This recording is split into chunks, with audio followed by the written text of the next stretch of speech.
आज संस्कृत का एग्जाम देने वाले हैं, तो यह वीडियो आपके लिए काफी ज्यादा इंपॉर्टेंट है। इस वीडियो को आप लोग अंतिम तक जरूर देखिएगा। अगर आप इस वीडियो को छोड़ के जाते हैं तो आपको काफी ज्यादा नुकसान होने वाली है, क्योंकि इस वीडियो में आपको संस्कृत के ऐसे महत्वपूर्ण प्रश्न बताने वाले हैं जो आपके एग्जाम में 100% पूछा जाएगा।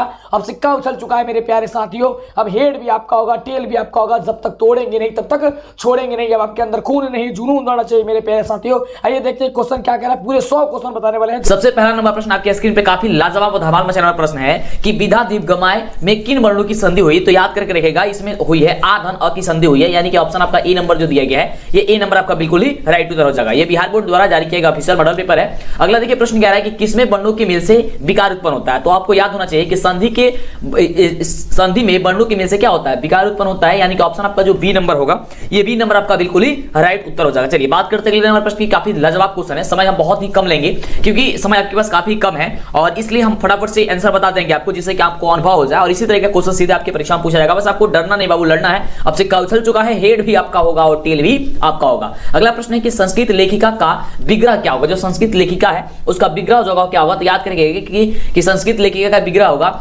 संस्कृतस्य लेखिका, यानी कि संस्कृत का लेखिका। ऑप्शन क्या हो जाएगा, ऑप्शन आपका सी नंबर बिल्कुल ही करेक्ट उत्तर हो जाएगा। चलिए अगले प्रश्न की बात करते हैं। तो अगला प्रश्न बहुत ही शानदार प्रश्न है। प्रश्न कह रहा है कि वैदिकम च ततत युगम का समस्त पद जो होगा वह कौन सा होगा, जो कि बहुत बढ़िया प्रश्न है। इसका बिल्कुल राइट जवाब क्या हो जाएगा, हो जाएगा ऑप्शन नंबर आपका डी कि वैदिक युगम हो जाएगा। क्या हो जाएगा, वैदिक युगम हो जाएगा, यानी कि ऑप्शन नंबर आपका डी नंबर जो दिया गया है, ये डी नंबर आपका बिल्कुल ही करेक्ट उत्तर हो जाएगा। चलिए आगे बात करते हैं। तो अगले नंबर प्रश्न हम सभी क्या कह रहा है कि संस्कृत में कितने कारक होते हैं। संस्कृत में कितने कारक होते हैं। तो देखिए संस्कृत में जो कारक होते हैं वो याद करके रखिएगा। संस्कृत में 6 कारक होते हैं, यानी कि 6 कारक होते हैं। ऑप्शन आपका ए नंबर जो दिया गया है, ये आपका बिल्कुल ही राइट जवाब हो जाएगा। पूरे 100 क्वेश्चन का यहाँ पे ऑब्जेक्टिव क्वेश्चन आपको जारी किया गया है, और ऑब्जेक्टिव मात्र 50 का प्रश्न का जवाब आपको परीक्षा में देना है, लेकिन आपको पूरे आपको 100 में 100 बताने वाले हैं। और आपको पता है तो नीचे कमेंट कीजिएगा। देखिए जितना ज्यादा क्वेश्चन का जवाब दीजिएगा उतना ही अच्छे तरीके से आपको याद हो जाएगी, ठीक है। और डरना नहीं, लड़ना है, एकदम आपको धमाल मचाना है आपको परीक्षा में। चलिए अगला प्रश्न कह रहा है, बहुत ही बढ़िया प्रश्न है कि सप्तमी विभक्ति के अर्थ में किस कारक का प्रयोग होता है। सप्तमी विभक्ति के अर्थ में जो होता है वह किस कारक का प्रयोग होता है, आपको ये बताना है। तो ये होता है अधिकरण का। किसका होता है वो, अधिकरण का होता है, यानी कि ऑप्शन आपका बी नंबर जो होगा ये बिल्कुल ही करेक्ट उत्तर हो जाएगा। मिलाते जाइएगा फटाफट से, टिक करते जाइए, ठीक है। चलिए अगला प्रश्न है कि दुर्योधन में उपसर्ग कौन सा होगा।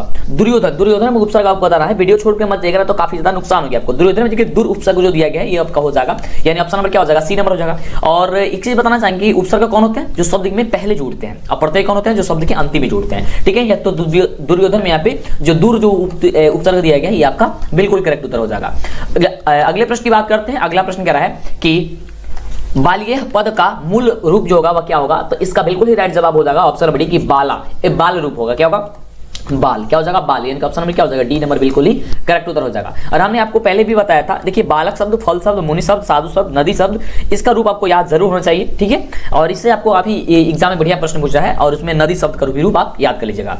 चलिए उसके बाद है कि दात्री शब्द के प्रथमा विभक्ति एक वचन का रूप जो होगा वह कौन सा होगा। दात्री दात्री शब्द के प्रथमा विभक्ति के एक वचन जो होगा वह क्या होगा। तो इसका बिल्कुल राइट उत्तर हो जाएगा दाता। क्या हो जाएगा, दाता। ऑप्शन क्या हो जाएगा, ई नंबर आपका बिल्कुल ही करेक्ट उत्तर हो जाएगा। चलिए आगे बात करते हैं अगले प्रश्न की। अगला प्रश्न कह रहा है, बहुत बढ़िया प्रश्न है। प्रश्न कह रहा है कि चर किस लकार का रूप होता है। जो चर होता है वो चर किस लकार का रूप होता है। तो याद करके रखिएगा कि चर जो होता है वह आपका किस लकार का रूप होता है। तो होता है आपका लोट लकार का। किसका होता है, लोट लकार का। इनका ऑप्शन क्या हो जाएगा, आपका ऑप्शन जो बी नंबर दिया गया है ये आपका बिल्कुल राइट जवाब हो जाएगा। चलिए अगला प्रश्न देख सकते हैं। अगला प्रश्न कह रहा है कि द्रक्षति किस धातु का रूप है। द्रक्षति जो होता है किस धातु का रूप होता है। तो ये आपका होता है पस्य धातु का रूप होता है, यानी कि ऑप्शन आपका बी नंबर जो दिया गया है पस्य धातु का रूप होता है। ऑप्शन आपका क्या हो जाएगा, यहाँ पे जो आपका बी नंबर दिया गया है ये बी नंबर आपका बिल्कुल ही करेक्ट जवाब हो जाएगा। अगले प्रश्न की बात करते हैं। अगला प्रश्न कह रहा है, बहुत बढ़िया प्रश्न, शानदार प्रश्न कह रहा है कि कंपमानम शब्द में कौन सा प्रत्यय है। कंपमानम जो शब्द है उसमें कौन सा प्रत्यय है। प्रत्यय क्या कौन होते हैं, जो शब्द के अंतिम में जुड़ते हैं। इसमें आपको प्रत्यय बताना है। तो इसका बिल्कुल जो जवाब हो जाएगा वो हो जाएगा आपका ऑप्शन नंबर कि सानश्च प्रत्यय दिया गया, आपका हो जाएगा ऑप्शन क्या हो जाएगा, सानश्च प्रत्यय। ऑप्शन आपका हो जाएगा ए नंबर। चलिए अगले प्रश्न की बात करते हैं। अगला प्रश्न कह रहा है कि भूधन कत्वा से कौन सा अव्यय बनेगा। ठीक है, भूधन कत्वा से कौन सा जो है अव्यय बनेगा, आपको अव्यय बतानी है कि अव्यय कौन सा बनेगा। तो इसका बिल्कुल ही राइट जवाब हो जाएगा भूत्वा बनेगा। क्या बनेगा, भूत्वा बनेगा, यानी कि ऑप्शन आपका बी नंबर जो दिया गया है बी नंबर आपका बिल्कुल ही करेक्ट जवाब हो जाएगा। अगला प्रश्न कह रहा है कि धार्मिकम में कौन सा तद्धित प्रत्यय लगा हुआ है। धार्मिकम में आपको तद्धित प्रत्यय का नाम बताना है कि कौन सा तद्धित प्रत्यय लगा हुआ है। ठक प्रत्यय जो दिया गया है यहाँ पे वो लगा हुआ है, यानी कि ऑप्शन नंबर का क्या हो जाएगा, ए नंबर बिल्कुल ही करेक्ट उत्तर हो जाएगा। अगला देखिए प्रश्न, अगला प्रश्न कहता है बहुत शानदार प्रश्न है कि अज का स्त्रीलिंग रूप का क्या होगा। अज का स्त्रीलिंग रूप क्या होगा। तो याद करिए कि अज का स्त्रीलिंग जो रूप होता है वो होता है अजा। क्या होता है बाबू, अजा होता है, यानी कि ऑप्शन क्या हो जाएगा, ए नंबर जो दिया गया है आपका ए नंबर बिल्कुल ही करेक्ट उत्तर हो जाएगा। अब की बार एकदम धमाल मचाना है बाबू, बहुत ही जबरदस्त क्वेश्चन है, एकदम लाइक और चैनल को सब्सक्राइब कर दीजिएगा। चलिए, जिससे कि आपको आगे से वीडियो मिले, जितना भी क्वेश्चन नहीं देखे वो मैथ का हो, साइंस का हो, सृष्टि का हो, कोई भी हो, फटाफट से जल्दी से देख लीजिए, इस चैनल पे अपलोड है। अगला प्रश्न कह रहा है कि यथा नदः यह संबंधमानः समुद्रे डैश मंत्र किस उपनिषद से है वह संकलित है। यदा नदः असनंदमानः समुद्रे डैश मंत्र किस उपनिषद से संकलित है, आपको ये बताना है, जो कि बहुत ही बढ़िया प्रश्न है। और इसका राइट जवाब हो जाएगा कि यह मुंडको उपनिषद से संकलित है, यानी ऑप्शन आपका सी नंबर होगा, यह बिल्कुल ही करेक्ट उत्तर हो जाएगा कि यह मुंडको उपनिषद से संकलित है। अगला प्रश्न कह रहा है कि अनिर्तम पद का पर्याय निम्न में कौन सा होगा। अनिर्तम पद का जो पर्याय होगा वो निम्न में से कौन होगा, आपको ये बताना है। इसका बिल्कुल ही राइट जवाब हो जाएगा कि वो सत्यम होगा। क्या होगा? सत्यम होगा, यानी कि ऑप्शन आ जाएगा आपका बी नंबर, आपका बिल्कुल ही राइट जवाब हो जाएगा। काफी बच्चे कह रहे थे कि सर हमको संस्कृत पढ़ने में समझने में बड़ा दिक्कत होती है, याद नहीं हो रहा उसका। तो देखिए, मैं यह कहूंगा आपके पास समय काफी कम है और हम भी कम समय में आपको जो भी चीज बता रहे हैं, जो भी प्रोवाइड करा रहे हैं, वो आपको ऑब्जेक्टिव हो, सब्जेक्टिव हो, जो भी आपको याद करवा रहे हैं, जो भी क्वेश्चन बता रहे हैं उसको देख लीजिए, क्योंकि यही सभी क्वेश्चन सीधे आपकी परीक्षा में देखने को मिलेंगे। ठीक है, आपको डराना नहीं है, डरना नहीं है यार, प्लीज रिक्वेस्ट करते हैं आपसे, डरना नहीं, आपको लड़ना है। ठीक है, एकदम आपको कमाल मचाना है, धमाल मचाना है परीक्षा में जाकर के। अगला प्रश्न देखिए बाबू, प्रश्न कह रहा है कि वेदाहंतम डैश महांतम, ठीक है, वेदाहंतम डैश महांतम, इस पदांश में रिक्त स्थान को कौन सा पद आपको भराएगा, ये आपको पद आपको बताना है। तो इसका बिल्कुल राइट जवाब हो जाएगा कि पुरुषम भराएगा। क्या भराएगा? पुरुषम भराएगा। तो ये आपका पूरा पद हो जाएगा वेदाहंतम पुरुषम महांतम, यानी क्या हो जाएगा? ऑप्शन नंबर का बी हो जाएगा, बी नंबर बिल्कुल ही करेक्ट उत्तर हो जाएगा। चलिए अगले प्रश्न की बात करते हैं। अगला प्रश्न बहुत ही शानदार प्रश्न है, कह रहा है सरस्वती कुल गृहम किससे कहा गया है। सरस्वती कुल गृहम जो है वह किससे कहा गया है, तो याद करके रखिएगा कि सरस्वती कुल गृहम जो है वह पाटलिपुत्र को कहा गया है, यानी ऑप्शन नंबर आपका जो सी नंबर है, ये सी नंबर आपका बिल्कुल ही करेक्ट उत्तर हो जाएगा। अगले प्रश्न की बात करते हैं। तो अगला प्रश्न आपका कह रहा है कि मध्यकाल में पाटलिपुत्र किस नाम से जाना जाता था। जो मध्यकाल था उस समय पाटलिपुत्र को किस नाम से जाना जाता था? पटना के नाम से जाना जाता था। ठीक है, ऑप्शन क्या हुआ? ये किस नाम से प्रसिद्ध हुआ था, तो वही पटना जो है के नाम से प्रसिद्ध हो गया।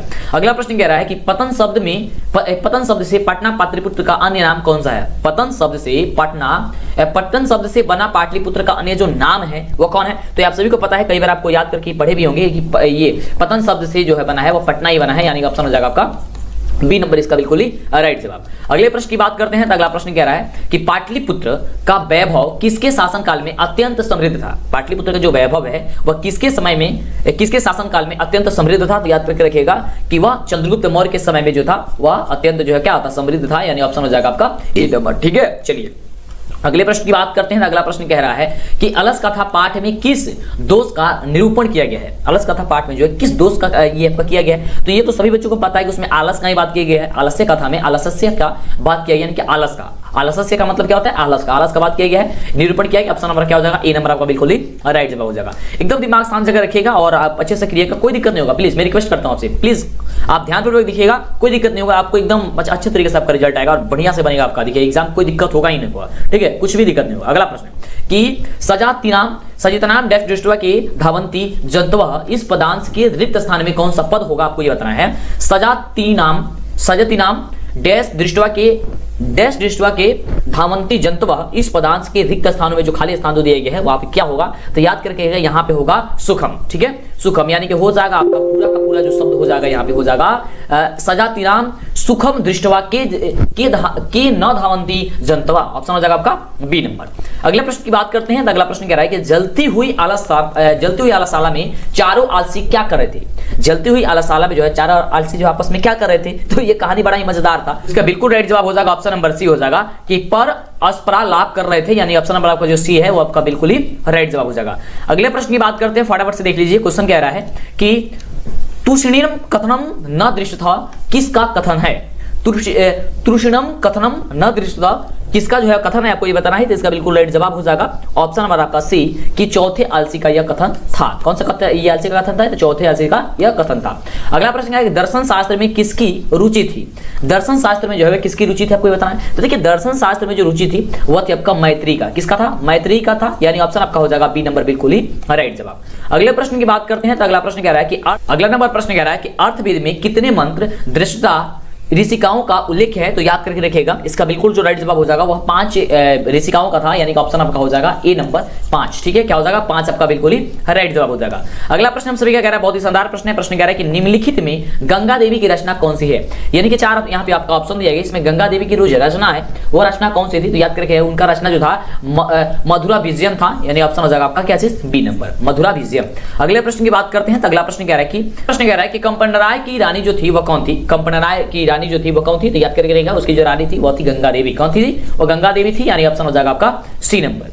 अगले प्रश्न की बात करते हैं, कह रहा है कि सूर्या पद में कौन सा स्त्री प्रत्यय है, जो सूर्या है ये सूर्या में कौन सा स्त्री प्रत्यय है आपको ये बताना है। तो सूर्या में है आपका टाप, क्या है टाप स्त्री प्रत्यय है, यानी ऑप्शन हो जाएगा आपका ए नंबर। अगले प्रश्न की बात करते हैं, कह रहा है कि किम धन यानी कि प्लस किम धन तहसील में कौन सा अव्यय बनेगा, किम धन तहसील से कौन सा अव्यय बनेगा ये आपको ये बताना है, जिसका बिल्कुल राइट हो जाएगा जवाब कि कुतः बनेगा। क्या बनेगा कुतः, ऑप्शन हो जाएगा आपका बी नंबर।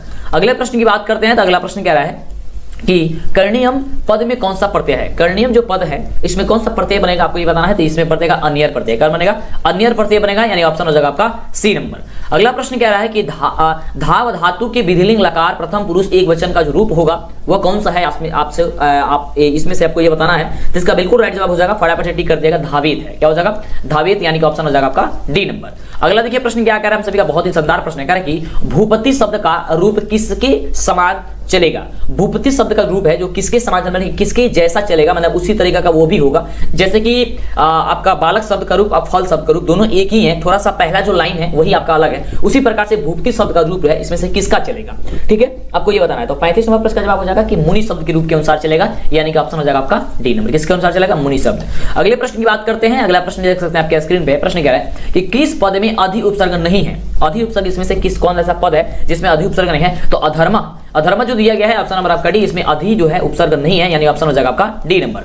अगले प्रश्न की बात करते हैं। तो अगला प्रश्न कह रहा है बहुत ही शानदार और लाजवाब प्रश्न कि धिक अव्यय के योग से कौन सी विभक्ति होती है, धिक अव्यय के योग से यानी कि जोड़ से उसमें कौन सी विभक्ति होती है आपको ये बताना है। तो इसका बिल्कुल राइट जवाब हो जाएगा कि द्वितीय होती है, क्या होती है द्वितीय होती है, यानी कि ऑप्शन हो जाएगा आपका बी नंबर बिल्कुल ही राइट जवाब। अगला प्रश्न कह रहा है कि कविसु कालिदास श्रेष्ठ, यानी कि कवियों में कालिदास क्या थे श्रेष्ठ थे, वाक्य में कविसु पद में किस सूत्र से सप्तमी विभक्ति हुई है वह सूत्र का आपको नाम बता देना है। और ये क्वेश्चन आपके एग्जाम के लिए काफी ज्यादा बेहतरीन है और बहुत ज्यादा ये क्वेश्चन आपको सीधे पूछा भी जा सकता है एकदम हूबहू, तो इसे याद कर लीजिएगा। इसका बिल्कुल राइट जवाब हो जाएगा, यहाँ पे ध्यान से देख लीजिए, इसका जवाब हो जाएगा आपका ऑप्शन नंबर सी कि यश निर्धारण का जो है इसका प्रयोग किया गया है, या इस सूत्र का प्रयोग किया गया है, ऑप्शन हो जाएगा आपका डी नंबर कि यश निर्धारणम। अगला देखिए प्रश्न कह रहा है, बहुत बढ़िया प्रश्न कह रहा है कि किसमें अव्यय भाव समास नहीं है, किसमें आपको बताना है कि अव्यय भाव जो समास है वो अव्यय भाव समास है ही नहीं। तो याद करके रखिएगा कि जो लंबोदरा जो दिया गया है उसमें अव्यय भाव समास नहीं है, ये ऑप्शन क्या हो जाएगा आपका बी नंबर बिल्कुल ही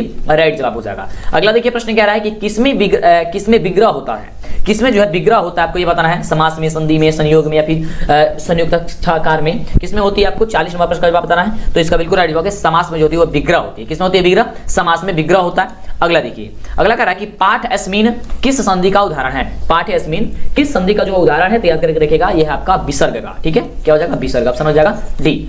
अगला देखिए, अगला प्रश्न कह रहा है कि गतिधन इति की संधि क्या होगी, गतिधन इति गति यानी कि गतिजन इति की कौन सी संधि होगी आपको ये बताना है। तो इसका बिल्कुल राइट जवाब हो जाएगा ऑप्शन नंबर सी की गतिरीति हो जाएगा, क्या हो जाएगा गतिरीति हो जाएगा, यानी ऑप्शन हो जाएगा आपका सी नंबर। अगला देखिए, अगला प्रश्न कह रहा है कि निम्न में चेती का सही संधि विच्छेद होगा वह क्या होगा, निम्न में चेती का सही संधि विच्छेद होगा वह क्या होगा आपको ये बताना है। तो इसका बिल्कुल राइट जवाब हो जाएगा ऑप्शन नंबर ए नंबर की चौधन इति, क्या हो जाएगा चौधन इति हो जाएगा, यानी ऑप्शन नंबर आपका हो जाएगा ए नंबर बिल्कुल ही राइट जवाब। एक चीज बताना चाहेंगे आपको, ऑब्जेक्टिव सब्जेक्टिव मॉडल पेपर सब चीज के लिए आपको नीचे डिस्क्रिप्शन में लिंक दिया होगा मेरे वेबसाइट का डीएलएस एजुकेशन ऑफिशियल का, जल्दी से आप क्लिक कीजिए या गूगल में सर्च कीजिए डीएलएस एजुकेशन ऑफिशियल, वहां पे आपको सब्जेक्टिव मॉडल पेपर एक नहीं पूरे 7 सालों का मॉडल पेपर मिलेगा और एक नहीं पूरे 10-10 मॉडल पेपर मिलेगा। तो जल्दी से चेक कीजिए और तैयारी को में जुट जाइए, ठीक है, समय काफी कम है। अगले देखिए प्रश्न कह रहा है कि किस संधि में विसर्ग में विकार होता है, मतलब विकार परिवर्तन होता है, आपको ये बताना है किस संधि में विसर्ग में विकार परिवर्तन होता है आपको ये बताना है। तो इसका बिल्कुल जो राइट जवाब हो जाएगा आपका ऑप्शन नंबर सी कि विसर्ग में, किसमें होता है विसर्ग में होता है, यानी ऑप्शन हो जाएगा आपका सी नंबर। अगला देखिए, अगला प्रश्न कह रहा है कि किस समास में उभय पद प्रधान होता है। किस पद में उभय पद प्रधान होता है? उभय पद का मतलब होगा कि दोनों पद प्रधान होता है, ठीक है। उभय का मतलब होता है दोनों। देखिए यहाँ पे उभय दे दिया गया है तो इससे कंफ्यूज मत होइएगा। उभय का मतलब होता है दोनों पद प्रधान है किस समास में। तो आप सभी को पता होना चाहिए कि द्वंद्व समास में जो होता है वो दोनों पद प्रधान होता है, तभी उसे द्वंद्व समास हम लोग कहते हैं। जैसे लोटा दोरी, भाई बहन, ठीक है। तो क्या हो जाएगा ऑप्शन नंबर आपका जो सी नंबर हो जाएगा, ये सी नंबर आपका बिल्कुल ही राइट जवाब हो जाएगा। अगला देखिए थोड़ा सा घुमाया जाता है क्वेश्चन को, तो घुमाया जाता है तो आपको घूमना नहीं है, ठीक है। आपको एकदम फटाफट से आंसर कर देना है सही। अगला कह रहा है कि करण कारक विधायक सूत्र निम्न में से कौन सा है? करण कारक विधायक जो सूत्र है वो निम्न में से कौन सा है, आपको ये बताना है। तो 46 नंबर प्रश्न का जवाब हो जाएगा आपका ऑप्शन नंबर ए कि साधकतम करणम। क्या हो जाएगा? साधकतम करणम हो जाएगा, ऑप्शन आपका हो जाएगा ए नंबर। अगले प्रश्न की बात करते हैं तो अगला प्रश्न हो जाएगा कि भारत महिमा पाठ कहां से उत्कृष्ट है? जो भारत महिमा पाठ है वह कहां से उत्कृष्ट है, कहां से लिया गया है, आपको ये बताना है, जो कि बहुत ही शानदार प्रश्न है। इसका राइट जवाब हो जाएगा कि यह पुराण से लिया गया है, पुराण से है, यानी कि ऑप्शन हो जाएगा बी नंबर। अगले प्रश्न की बात करते हैं। अगला प्रश्न कह रहा है कि आपगा का अर्थ क्या होता है? आपका का जो अर्थ होता है वह क्या होता है, आपको ये बताना है। बहुत बढ़िया प्रश्न है। तो आपका का याद करके देखिएगा, आपका का जो अर्थ होता है वह होता है नदी। क्या होता है? नदी, ऑप्शन हो जाएगा बी नंबर। ओके, चलिए अगले प्रश्न की बात करते हैं। अगला प्रश्न कह रहा है कि धर्म जाति प्रभेदई इह डैश वहंता वसंती। रिक्त स्थान में उचित पद को यहाँ पे भर देना है कि उचित पद यहाँ से क्या होगा, तो वह होगा एक तो भावम। क्या होगा? एक तो भावम हो जाएगा, यानी कि ऑप्शन हो जाएगा आपका सी नंबर, ठीक है। चलिए अगले प्रश्न की बात करते हैं। थोड़ा सा अगर कहीं पढ़ने में दिक्कत भी हो रहा होगा तो आप ध्यान से समझते जाइएगा। ओके, चलिए अगला प्रश्न कह रहा है कि केशांत संस्कार किस संस्कार के अंतर्गत आता है? जो केशांत संस्कार है वो किस संस्कार के अंतर्गत आता है, आपको ये बताना है। इसका राइट जवाब हो जाएगा कि वह शैक्षणिक संस्कार के अंतर्गत आता है, यानी ऑप्शन हो जाएगा आपका सी नंबर। अगले प्रश्न की बात करते हैं तो अगला प्रश्न आपके स्क्रीन पे है कि शिष्य वेदारंभ कहाँ करते हैं? शिष्य वेदारंभ जो है वह कहाँ करते हैं, आपको ये बताना है। तो इसका बिल्कुल राइट जवाब हो जाएगा कि शिष्य जो है वेद का आरंभ जो है गुरुगृह में करते हैं, यानी कि ऑप्शन क्या हो जाएगा ए नंबर आपका बिल्कुल ही राइट जवाब हो जाएगा। अगला देख सकते हैं। अगला प्रश्न कह रहा है कि किस संस्कार का मुख्य कर्म गोदान है? किस संस्कार का जो है मुख्य कर्म क्या है, वो गोदान है। तो याद करके रखिएगा, किसान का ही मुख्य कर्म क्या है, गोदान है, ऑप्शन हो जाएगा बी नंबर। अगले प्रश्न की बात करते हैं तो अगला प्रश्न कह रहा है कि किस संस्कार के अंतर्गत जात कर्म संस्कार किया जाता है? किस संस्कार के अंतर्गत जात कर्म संस्कार किया जाता है, आपको ये बताना है। इसका राइट जवाब हो जाएगा शैशव, ठीक है, शैशव, यानी क्या हो जाएगा आपका ऑप्शन नंबर हो जाएगा आपका ए नंबर जो हो जाएगा वो राइट जवाब हो जाएगा। जात कर्म यानी कि किस जात के हैं आप, यानी कि शैशवावस्था जो होती है, यानी कि जो बच्चे पैदा होते हैं तो जिस जाति में पैदा होते हैं उन्हें नाम वो दे दिया जाता है कि आप इसी जाति से हैं। अगला प्रश्न कह रहा है कि कौन अविश्वासी पर विश्वास करता है? कौन जो है वो अविश्वासी पे जो है विश्वास कर लेता है, तो मूर्ख। अविश्वासी पे विश्वास कर लेते हैं कौन? मूर्ख कर लेते हैं, ऑप्शन ही हो जाएगा आपका सी नंबर। अगला प्रश्न कह रहा है कि किसकी रक्षा विशेष रूप से करनी चाहिए? किसकी रक्षा जो है हम लोग को विशेष रूप से करनी चाहिए, आपको पाठ में बताया गया है। तो आपका बिल्कुल जो होगा वो राइट आपका जवाब हो जाएगा कि हम लोग को जो स्त्री की जो रक्षा है वह विशेष रूप से करना चाहिए, यानी ऑप्शन हो जाएगा डी। लेकिन इस समय स्त्री की रक्षा विशेष रूप से क्या ऐसे भी लोग नहीं कर पा रहे हैं, लेकिन विशेष रूप से भी हम लोग को क्या करना चाहिए, स्त्रियों की जो रक्षा है, लड़कियों की जो रक्षा है, जो भी स्त्री है, महिलाएं, उनकी रक्षा हम लोग को करनी चाहिए। अगला प्रश्न कह रहा है कि शिक्षिका में कौन सा स्त्री प्रत्यय है? जो शिक्षिका है, शिक्षिका में कौन सा स्त्री आपका स्त्री प्रत्यय है? तो शिक्षिका में टाप स्त्री प्रत्यय है। कौन सी स्त्री प्रत्यय है? टाप स्त्री प्रत्यय है, यानी ऑप्शन हो जाएगा आपका ऑप्शन डी नंबर। अगले प्रश्न की बात करते हैं। कह रहा है कि दीर्घ धन तरप में कौन सा पद बनेगा? दीर्घ धन तरप से कौन सा पद बनेगा, आपको ये बताना है। तो इसे पद बनेगा दीर्घतरम, ठीक है। क्या बनेगा? दीर्घतरम बनेगा, यानी ऑप्शन हो जाएगा आपका डी नंबर। अगले प्रश्न की बात करते हैं तो अगला प्रश्न आपके स्क्रीन पे ये रहा। प्रश्न कह रहा है कि बालाकाम गति जननी प्रश्न निर्माण हेतु रेखांकित पद के स्थान पर उपयुक्त पद कौन सा होगा, आपको ये बताना है। तो इसका बिल्कुल ही राइट जवाब हो जाएगा, क्या होगा? किसान। क्या होगा? किसान हो जाएगा, यानी कि ऑप्शन हो जाएगा आपका ए नंबर। आइए बात करते हैं अगले नंबर प्रश्न की। अगला नंबर प्रश्न क्या कह रहा है? अगला नंबर प्रश्न कह रहा है कि वृद्धा अव्यय का अर्थ क्या होता है? वृद्धा अव्यय का जो अर्थ होता है वह क्या होता है? तो वृद्धा अव्यय का अर्थ जो होता है वो होता है आपका वेकार। क्या होता है? वेकार होता है, यानी ऑप्शन हो जाएगा आपका बी नंबर। अगले प्रश्न की बात करते हैं तो अगला प्रश्न आपके स्क्रीन पे है और प्रश्न कह रहा है, बहुत ही बढ़िया प्रश्न कह रहा है कि किस पद में तल प्रत्यय है? किस पद में? यहाँ पे 4 ऑप्शन है और यहाँ से आपको बताना है तल प्रत्यय जो है आपको किसमें है, आपको ये बताना है। इसका बिल्कुल ही राइट जवाब हो जाएगा कि जनता। जनता में क्या है? तल प्रत्यय है, यानी कि ऑप्शन आपका सी जो होगा ये सी नंबर आपका बिल्कुल ही राइट जवाब हो जाएगा। अगले नंबर प्रश्न की बात करते हैं तो अगला नंबर आपके प्रश्न आपके स्क्रीन पे है। प्रश्न कह रहा है कि हसन में कौन सा प्रत्यय है? हसन में जो है वह कौन सा प्रत्यय है? इसमें आपका सत्री प्रत्यय है, यानी ऑप्शन आपका जो ए नंबर दिया गया है ये ए नंबर आपका बिल्कुल ही करेक्ट उत्तर हो जाएगा। चलिए आगे बात करते हैं। अगला प्रश्न कह रहा है कि क्रेस्यति में कौन सी धातु है? क्रेस्यति में जो है धातु है, आपको धातु का बता रहे हैं कि इसमें कौन सी धातु है। तो इसमें आपका धातु हो जाएगा क्री धातु हो जाएगी, यानी ऑप्शन हो जाएगा आपका सी नंबर। अगले प्रश्न की बात करते हैं तो अगला प्रश्न आपके स्क्रीन पे है ये रहा। प्रश्न कह रहा है कि पति शब्द की तृतीय विभक्ति एक वचन का रूप निम्नलिखित में से कौन सा होगा। पति शब्द के तृतीय विभक्ति एक वचन का रूप जो होगा निम्न में से कौन सा होगा, आपको ये बताना है। 63 नंबर प्रश्न का जवाब, तो इसका बिल्कुल राइट जवाब हो जाएगा 63 का ए कि पतीना। क्या हो जाएगा, पतीना हो जाएगा, ऑप्शन हो जाएगा आपका ए नंबर। अगले प्रश्न की बात करते हैं, तो अगला प्रश्न आपके स्क्रीन पे है, कह रहा है कि किस पद में अ उपसर्ग है, किस पद में जो है अ उपसर्ग है, आपको ये बताना है। तो आपका बिल्कुल राइट जवाब हो जाएगा कि अवरोध, अवरोधा में जो है वो अ उपसर्ग है, यानी ऑप्शन क्या हो जाएगा, बी नंबर बिल्कुल ही करेक्ट उत्तर हो जाएगा। अगला प्रश्न कह रहा है कि पृथक यानी कि अलगाव का बोध होने पर किस कारक का प्रयोग होता है, आपको ये बताना है। तो 65 नंबर प्रश्न का जवाब हो जाएगा आपका ऑप्शन नंबर ए कि आपादान। क्या होता है, वो आपादान होता है, ऑप्शन हो जाएगा आपका ए नंबर। अगले प्रश्न की बात करते हैं, अगला प्रश्न क्या कह रहा है, लेकिन अभी तक वीडियो को लाइक और चैनल को सब्सक्राइब नहीं किया, करो फटाफट से कर लीजिए, प्लीज कर लीजिए, नहीं तो फिर आपको आगे से वीडियो नहीं मिल पाएगी। ये यूट्यूब का रूल है, नियम है, तो फटाफट से कर लीजिए। प्रश्न कह रहा है कि नमः के योग में कौन सी विभक्ति होगी, नमः के योग में जो होगी वो कौन सी विभक्ति होगी, आपको ये बताना है। तो इसका बिल्कुल राइट जवाब हो जाएगा चतुर्थी विभक्ति होगी। कौन सी विभक्ति होगी, तो चतुर्थी विभक्ति होगी, यानी कि ऑप्शन हो जाएगा आपका बी नंबर। अगले प्रश्न की बात करते हैं, कह रहा है कि अहम त्वाम पश्यामी वाक्य में त्वाम पद में द्वितीय विभक्ति किस सूत्र से हुई है, आपको ये बताना है। तो इसका जो बिल्कुल राइट जवाब हो जाएगा ये आपका हो जाएगा ऑप्शन नंबर आपका सी नंबर कि कर्मणी द्वितीय जो दिया गया है आपका बिल्कुल ही राइट जवाब हो जाएगा। अगले प्रश्न की बात करते हैं, कह रहे हैं कि महादेवा में कौन सा समास है, महादेवा में कौन सा है, तो इसमें कर्मधारय समास। कौन सा समास है, कर्मधारय समास है। और समास पे को अलग से हम आपको वीडियो बना देंगे, वो देख लीजिएगा, ठीक है। तो उसके लिए चैनल को सब्सक्राइब के रखिएगा तो आपको नोटिफिकेशन मिल जाएगा। अगला प्रश्न कह रहा है कि धर्म च अर्थ च कामः च का समस्त पद निम्न से कौन सा है।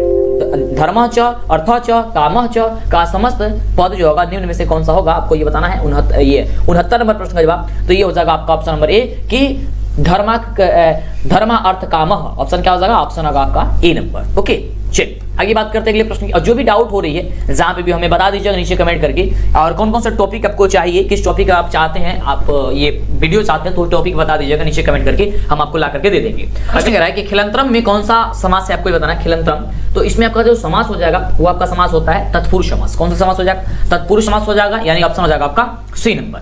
अगले प्रश्न की बात करते हैं, तो अगला प्रश्न कह रहा है कि किस पद में स्वर्ग संधि नहीं है, किस पद में स्वर्ग संधि नहीं है, इसमें आपको बताना है। तो आपका जो ऑप्शन नंबर ए दिया गया है निश्चितम, वह इसमें आपका स्वर्ग संधि नहीं होगा, ऑप्शन आपका हो जाएगा ए नंबर। अगले प्रश्न की बात करते हैं, तो अगला प्रश्न कह रहा है कि किन वर्णों की मेल से यह बनता है, किन वर्णों की मेल से यह बनता है। यह का निर्माण किससे होता है, तो ई धन अ के निर्माण से होता है, ई धन अ के निर्माण सबका होता है, यानी ऑप्शन आपका जो दिया गया है आपका बी नंबर, ये बिल्कुल ही करेक्ट उत्तर हो जाएगा। अगला प्रश्न कह रहा है कि दीर्घ संधि का उदाहरण निम्न में से कौन सा होगा। दीर्घ संधि का, तो दीर्घ संधि का जो उदाहरण हो जाएगा यह हो जाएगा आपका विद्यालय, यानी ऑप्शन क्या हो जाएगा आपका, ऑप्शन हो जाएगा ए नंबर, ठीक है। क्या हो जाएगा, दीर्घ में विद्यालय हो जाएगा। अगला प्रश्न देख सकते हैं, अगला प्रश्न बहुत ही शानदार प्रश्न है, काफी लाजवाब क्वेश्चन है। विघटनटोला देखने के लिए कौन आए, विघटनटोला देखने के लिए जो है वह कौन आए थे, आपको ये पता है। ये बहुत बढ़िया क्वेश्चन है आपके एग्जाम के लिए। तो आए थे शिक्षक, कौन आए थे, शिक्षक आए थे, और उन शिक्षक का क्या नाम था, अगर आपको पता है तो नीचे कमेंट करके आप जरूर बताइए। अगला प्रश्न कह रहा है कि लक्ष्मी किससे प्राप्त होती है, यानी कि जो संपत्ति होती है, लक्ष्मी होती है, वो किससे प्राप्त होती है, आपको ये बताना है। ये बहुत बढ़िया क्वेश्चन है, तो ये होता है आपका उद्यमी को, ठीक है। उद्यमी को होते हैं जो बिजनेसमैन होते हैं, आप कह सकते हैं, उन्हें प्राप्त होती है। अगला प्रश्न कह रहा है कि अर्थाभाव का अर्थ क्या होगा। अर्थाभाव का जो अर्थ होता है वो क्या होता है, वो होता है धनाभाव। क्या होता है, धनाभाव, यानी हो जाएगा आपका ऑप्शन नंबर ए नंबर।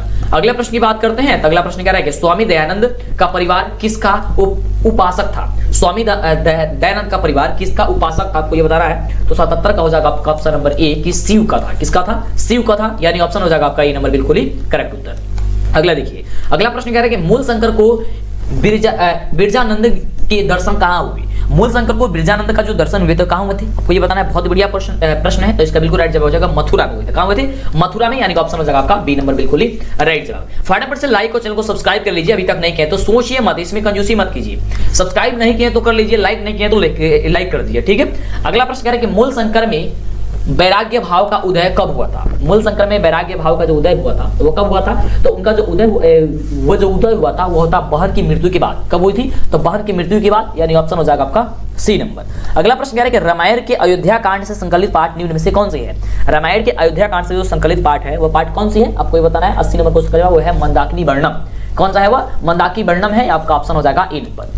अगले प्रश्न की बात करते हैं, कह रहे हैं कि दान किसको देना चाहिए। दान है अक्सर जो दान है मतलब कि दान लेने वाले काफी लोग आ जाते हैं, लेकिन दान अक्सर में माने आखिर में हम लोग को दान किसको देना चाहिए आपको ये बताना है। तो दान हम लोग को हमेशा जो देना चाहिए गरीब को, जो एकदम लाचार है, असहाय है। और गरीब में भी ऐसा गरीब नहीं जिसके पास हाथ पांव सब कुछ है, वह कमा करके कुछ कर सकता है लेकिन फिर भी वो भीख मांग रहा है, उसे तो कदापि नहीं देना चाहिए। अगर आप देते हैं तो समझिए कि आपसे बड़ा गुनाहगार तो कोई है ही नहीं, क्योंकि उसे और आप आलसी बना रहे हैं। ठीक है, आप ऐसा कभी ना करें। जो गरीब है, असहाय है, मतलब वो नहीं कर सकता है, वो पैर से लंगड़ा है और लंगड़ा इस प्रकार से है कि वो कुछ कर ही नहीं सकता है। ठीक है, तब उसे आप दीजिए। और लंगड़ा है और कुछ कर सकता है, थोड़ा सा लंगड़ा है तो वो कुछ कर सकता है, कुछ करके खा कमा सकता है, तो उसको तो कभी दान नहीं देना चाहिए। ठीक है, चलिए अगला प्रश्न बहुत बढ़िया प्रश्न है। प्रश्न कह रहे हैं कि त्वाम हम तो अप्यामी किसका जो है वह कथन है, आपको ये बताना है। ये बहुत बढ़िया क्वेश्चन है, इसका राइट जो जवाब हो जाएगा ये आपका हो जाएगा ऑप्शन में बाघ का है। ठीक है, किसका था यह? बाघ का था, यानी कि ऑप्शन हो जाएगा आपका सी नंबर। अगले प्रश्न की बात करते हैं। अगला प्रश्न देख सकते हैं, आपका प्रश्न आपके स्क्रीन पे है कि व्याघ्रपति के कथा